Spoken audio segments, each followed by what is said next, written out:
Good morning সবাইকে। কেমন আছো তোমরা? আশা করছি অনেক ভালো আছো। আমিও কিন্তু অনেক ভালো আছি। তোমাদের এসআর ফ্যামিলিতে অনেক স্বাগত জানিয়ে নতুন একটি ব্লগ শুরু করছি। তো তোমরা দেখো, ভালো লাগলে কিন্তু অবশ্যই একটা লাইক করো।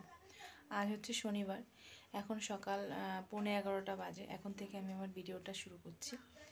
তো এতদিন ধরে কথা বলা হয়নি, আজকে অনেক দিন পর কথা বলছি। এতদিন ভয়েস ওভার দিয়েছি, তো কি বলতো, সময় হয়ে ওঠে না সেই কারণে। আর এখন হচ্ছে গিয়ে যাবো একটু মার বাড়িতে। তো আমার স্নান হয়ে গেছে, সকালে টুকটাক যা কাজকর্ম করে নিয়েছি। ছেলের কটা জামা কাপড় ছিল সব কেচেছি, তারপরে বাসন এই যে মেজেছি, তারপরে ভাত রান্না করেছি। এদিকে ভাত হয়ে গেছে। তো ছেলে এখন ঘুমাচ্ছে, ঘুমালো পরে ভাবছি, মানে ঘুমিয়েছে তো এখন, এই জন্য আর যেতে পারছি না। তো ওর খাবার দাবার সবগুলো গুছিয়ে নিয়েছি। ছেলের অনেক কিছু তো গুছাতে অনেকটা সময় লেগে যায়। তো ভাবছি ওকে স্নান করিয়ে নিয়ে তারপরে যাব। আর কেন যাব, আসলে একটা দুর্ঘটনা ঘটে গেছে। কালকে রাত্রির যখন 8:30-8টা মতন বাজে, তখন আমার বাবার একটা অ্যাক্সিডেন্ট হয়, ছোটোখাটো একটা অ্যাক্সিডেন্ট হয়। তো কপালে কেটে গেছে আর কি, সেলাই পড়েছে, 5টা মতন সেলাই পড়েছে। তো যাব, বাবাকে দেখতেই যাব, সেই কারণেই আর কি এত সকাল সকাল উঠে রেডি হওয়া। আরও আগেই যেতাম, আসলে ভোরবেলার দিক থেকে তো কুয়াশা পড়ে, আর দিকে আমার ছেলের শরীরটাও খুব একটা ভালো নেই। ওর এখনও কাশিটা এখনও কমেনি, কাশিটা এখনও আছে। ভাবছি ডাক্তারটা চেঞ্জ করব কি না ভাবছি, কারণ ওনাকে দুবার দেখিয়ে নিয়ে আসলাম, তাও কিছুতেই মানে ওষুধ দিচ্ছে, ওষুধে কিছুতেই কাশিটা কমছে না। ওকে নিউলাইজার করছি, তাতেও কোনো পরিবর্তন আমি দেখতে পাচ্ছি না। সেই কারণে দেখি কি করি। তো ওষুধপত্রও নিয়ে যেতে হবে, ছেলেরই কত জিনিস নিয়ে যেতে হবে। বলতে পারছি না যে থাকবো কি না, তবু ওর যা যা লাগে সব কিছু তো নিয়ে যেতে হবে না। তো এই আর কি, ছেলে ঘুম থেকে উঠুক তারপরে যাব। আর কি, ওই যে একজন এসেছে। কি কি ওটা হাতে, ওটা হাতে কি? পেয়ারা। কটা পেরেছো? কটা পেয়ারা পেরেছো? দুটো। তাই? কটা পেয়ারা পেরেছো আবার বলো? দুটো। কে পেরেছে? ড্যাডি। ড্যাডি পেয়ারা পেরেছে। কটা? কটা কটা? দুটো। আমাকে একটা দেবা কিন্তু, হ্যাঁ আমাকে একটা দেবা তো। ড্যাডির কাছে আনতে গেছে, ওর হাতেরটা দেবে না। তো চলো আবার পরে আসছি। উঠে গেছে আমাদের অনুজ উঠে গেছে। এই ঘর থেকে যেই দেখি উঠে গেছে। হ্যাঁ, এই কথা বলছি, বলতে বলতে ঘরে যেয়ে দেখি ইনি উঠে গেছে।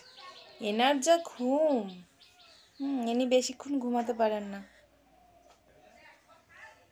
আর ওই যে ওরা দুটো দেখা যাচ্ছে না।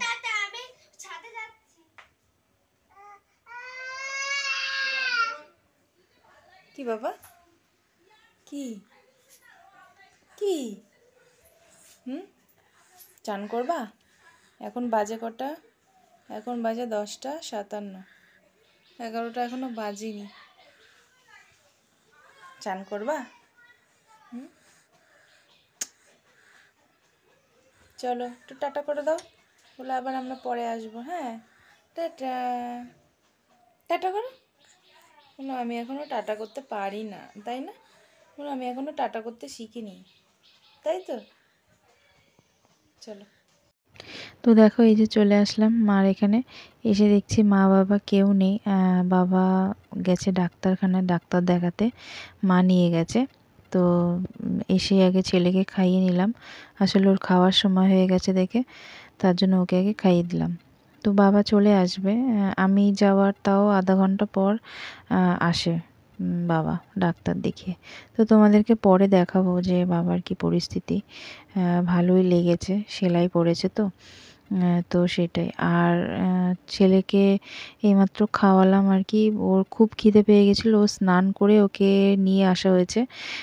বাড়ির থেকে আর খাওয়ানো হয়নি, তার জন্য আগে এসেই আগে ওকে খাইয়ে দিয়েছি। আর এই যে সন্ধেবেলা সন্ধে হয়ে গেছে, সারাদিন আর ভিডিও করতে পারিনি সেই কারণে। ছেলে ঘুমোচ্ছে আর ওদিকে মেয়ে দেখো বদমাইশি করছে, আর আমার ওই যে ঠাকুমা বসে আছে। তো মা গেছে একটু বাইরে, মা আর কি চা করতে গেছিলো আর কি, চা করছে। আর এই যে এই একটা আমাদের দাদু হয় আর কি। আমার মা তো ভাড়া থাকে, সেই ভাড়ার যে আর কি বাড়িওয়ালা, ইনি হচ্ছে কি সেই মালিক।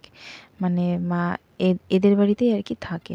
ইনি হচ্ছে গিয়ে আমাদের দাদু হয়। আমার যে দাদু ছিল না, আমার মার যে বাবা, সেই দাদুর এটা কিন্তু ওনার বন্ধু হয় আর কি। আমার এই দাদুর একসময় বন্ধু ছিল, এদের বাংলাদেশ থেকে এদের আর কি চেনা পরিচিত, তো সেই কারণেই।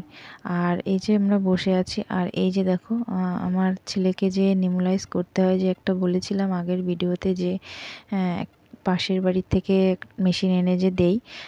তো মার এখানে তো এসছি, তো আমি বাড়িতে চলে যেতাম বাবাকে দেখে। তো বলছিলাম যে আমার ছেলেকে তো নিউমোলাইজ করতে হচ্ছে, তো বাড়িতে চলে যাব। তো বাবা বলছে যে না, থেকে যা। মাও বলছে, বাবাও বলছে। আসলে বাবার এত বড় একটা অ্যাক্সিডেন্ট হয়েছে, এই যে দেখতে পাচ্ছ আমার বাবাকে ব্যান্ডেজ করা রয়েছে কপালে। তো কপালটা আর কি লেগেছে, 5খানা সেলাই পড়েছে বাবার, অনেকটাই লেগেছে, অনেকটা মানে আঘাত হয়েছে আর কি, লেগেছে। তো মা বলছে যে তোরা চলে গেলে ভালো লাগবে না, তো বাবা বলছে যে তুই এখানে থাক, আমি ছেলের জন্য আমি এই মেশিনটা এনে দিচ্ছি। তো বাবা এই অসুস্থ শরীরে বাবা চলে গেল ছেলের জন্য এগুলো নিয়ে আসতে। তো মেশিনটা বাবা নিয়ে আসলো। তো বলছে যে ওর যখন লাগবে, এটা কেনারই দরকার, কদিন আমি পাশের বাড়ির থেকে নেব। তো সেই জন্য মা আর কি, বাবা বলল যে তোর কোনো অসুবিধা নেই, আমি নিয়ে আসছি, তুই এখানে থাক। তো সেই জন্যই আর কি। তো এদিকে ওর বাবাও হাটে চলে যাবে, তো মা এর জন্যই বললো যে বাড়িতে গিয়ে একা একা থাকবি, ছেলেটার এরকম অসুবিধে, তো আমারও একা একা থাকতে ভালো লাগছে না, যেহেতু কি বলবো, এত বড় একটা অসুবিধে হচ্ছে। মানে একটা শরীর খারাপ হলে পরে কারোরই ভালো লাগে না। তো সেই কারণে মেয়ে হলে এটাই জ্বালা হয়, মানে মেয়ে যখন বিয়ে হয়ে যায় পুরো একা থাকতে হয়, সেটাই আর কি বলছিল। যে আচ্ছা, তোর বাবার শরীর ভালো না, তোরা চলে গেলে মন মেজাজ এমনিতেই ভালো না, আরও খারাপ লাগবে, সেই কারণে আর কি থাকা। তার জন্য দেখো আমার বাবা মানে বলছে যে আমি মেশিনটা কিনে এনে দিচ্ছি, তাও তোরা যাস না। তো সেই কারণেই তো আগামীকাল আমার বোনের আসার কথা রয়েছে। তো মা বলছে যে বোন আসবে যখন, আর যেয়ে লাভ নেই, একবারে বোনের সঙ্গে দেখা করেই যা। তোমার বোনও চলে আসতো, ও আসলে ওর মেয়ের স্কুলে মানে নাচ রয়ে গেছে, মানে নাচ হবে ওদের স্কুলে, ফাংশন আছে, তো সেই কারণে ও আসতে পারেনি আজকে, নাহলে ও আজকে আসতো। এই যে আমার বাবা দেখো দেখাচ্ছে মেশিনটা, যে কিভাবে আর কি এটা করতে হয়, চালাতে হয়। তো আমি তো জানি। তো বাবা দেখো মানে আনন্দ পাচ্ছে যে ছেলেকে এটা দিতে পেরে আর কি। তো এই যে আর আমার মেয়ে দেখো মানে পাশে ঠাকুরের অনুষ্ঠান হয়েছিল, সেখান থেকে আমার মেয়ে প্রসাদ এনেছে। তো সেটাই আর কি। আমি যাইনি, আর সন্ধেবেলায় সন্ধে হয়ে গেছে, তো ছেলেকে নিয়ে সন্ধ্যের পরে বেরোনোটা একদমই এখন ঠিক না, সেই কারণে আর বেরোচ্ছি না। আর আমার বাবা তো এখন ঘরেই বসে থাকবে, যেহেতু কাজও এখন বন্ধ, শরীর খারাপে কি করব, কাজ করতে পারবে না। আর এই যে এটা হচ্ছে কি তার পরের দিন দেখো আমার বোন এসেছে, চলে আসলো আর কি, মেয়েকে একবারে স্কুল থেকে কিন্তু এসেছে। ওর নাচ ছিল দেখো, সেই মেকআপগুলো আর কি তুলছে, শুয়ে শুয়ে শুয়ে ও শুয়ে রয়েছে আর তুলে দিচ্ছে। আর এই যে আর আমার ছেলে দাদুর কোলে তো ভালোই থাকে, ও চুপচাপ দাদুর কোলে বসে আছে। আর আমার বোনের বড় এসেছে, ওকে আর দেখাচ্ছি না, কারণ ও ক্যামেরার সামনে আসতে চায় না, সেই কারণে। তো এই যে একদম মেকআপ, একদম কি বলবো, এত গাঢ় করে মেকআপ রয়েছে, তো ওয়াইপস দিয়ে আর কি তুলছে। আর আমার বোন শাড়ি পরে আর কি স্কুলের ফাংশানে গিয়েছিল, ও কিন্তু সচরাচর শাড়ি একদমই পরে না, ও সবসময় চুড়িদারই পরে। শাড়ি পরতে মানে স্কুলের ফাংশন বলে আর কি পরছে। আর আমাদের পুরী একদম পুরো সাজা গোজা, দেখতে পাচ্ছ চুড়ি টুড়ি সব পরা রয়েছে। তো ঘুমিয়ে পড়েছিল আস্তে আস্তে, ভুরুটা পর্যন্ত দেখো কি কালি করে রেখেছে, একদমই মানে ফালতু সাজিয়েছে। আমার বোন তাই বলছিল যে একদম ভালো সাজায়নি স্কুল থেকে। তো আবার দেখো রেডি হয়ে নিল, মেয়েকে রেডি করছে, আর বোনও রেডি হয়েছে, আর আমিও কিন্তু রেডি হয়েছি। যাচ্ছি আমরা দুই বোন একটু বাজারের দিকে যাচ্ছি। তো আমাদের পরি ঘুম থেকে উঠেছে, তো তো তার জন্য ওর মন একদম ভালো নেই। মানে দেখো শুধু মানে কি বলবো, মানে কান্না করছে। তো ওদিকে বাবা শুয়ে আছে, আর এই যে আমার মেয়েও বায়না করছিল যে যাবে। তো আমার ঠাকুমা ওকে চুল বেঁধে দিচ্ছে। হ্যাঁ, তো আমি ওকে বললাম যে তোরা মানে ওকে বলছি যে তুই থাক, ভাই যখন রয়েছে ভাইকে তো নিয়ে যাব না। তো আমার ছেলেকে খাইয়ে দাইয়ে মার কাছে রেডি করে দিলাম। মাকে বললাম যে তুমি রাখতে পারবে, অসুবিধা নেই। তো এখন তো ওকে খাওয়ালে, যেহেতু এখন ভারী খাবার খায়, খেলে পরে তাও 3 ঘন্টা তো সুস্থ থাকতে পারে, সেই কারণে। তো মাকে বললাম তুমি রাখো, কোনো অসুবিধা নেই। আর আমার মেয়েকেও জোর করে আর কি রাখছি, নাহলে ও যাওয়ার জন্য খুব বায়না করছিল। তো যাই হোক, ভাই আর কি আছে দেখে ও আর অতটা ইয়ে করলো না, যে আমি যে ঠিক আছে তাহলে ভাইয়ের সঙ্গে তুই থাক, আমরা যাব আর আসবো। তো এই যে আমরা ক্রিম মেখে একদম রেডি হয়ে এই যে দেখো বেরিয়ে পড়েছি রাস্তায়। আমি এই চুড়িদারটা আর কি পরেছি, এটা হচ্ছে কি সোয়েটার কুর্তি, বোনও পরেছে আমিও পরেছি সোয়েটার কুর্তি, দুজনেই পরে আর কি এখানেই ছিল। অসুবিধা মানে ভাবছিলাম আর কি যে কি পরে যাব, তো দেখছি যে এটা রয়ে গেছে মার কাছে। তো ভাবলাম তাহলে এটা পরেই যাই, নাহলে তো শাড়ি পরে যেতে হতো। তো এই যে আমরা যাচ্ছি, বেরিয়ে পড়লাম এবার। চলো তোমরা দেখো। তারপরে কোথায় যাচ্ছি কি আর কি সেটা তোমাদেরকে, কোথায় যাচ্ছি আর কি সেটা তোমাদেরকে বলছি না আসলে। কি বলবো, মানে একটু দরকারেই যাচ্ছি, তো চলে আসব। এই যে ভ্যানে তো উঠে পড়েছি, দুইজনে মিলে বসে পড়েছি ভ্যানে। এবার আমরা যাচ্ছি একটু হাবড়ার দিকেই যাব।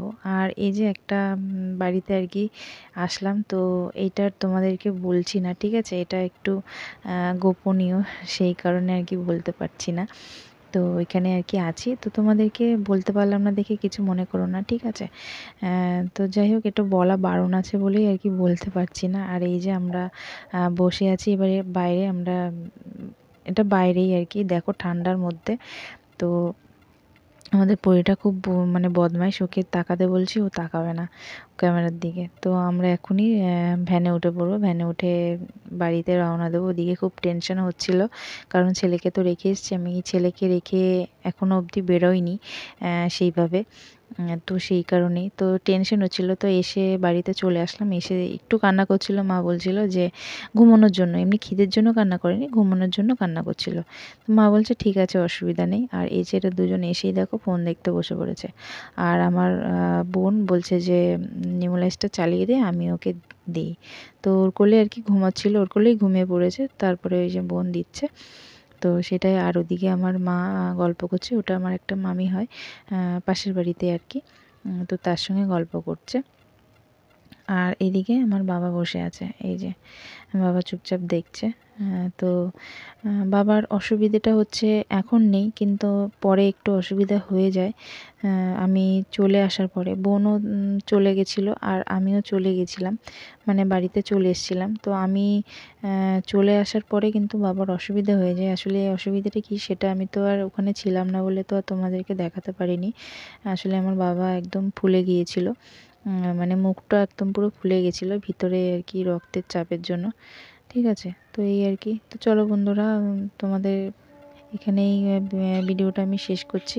তোমাদের সামনে আবার দেখা হচ্ছে নতুন একটা ভিডিওতে। আজকের মতন টাটা, গুড নাইট, টাটা।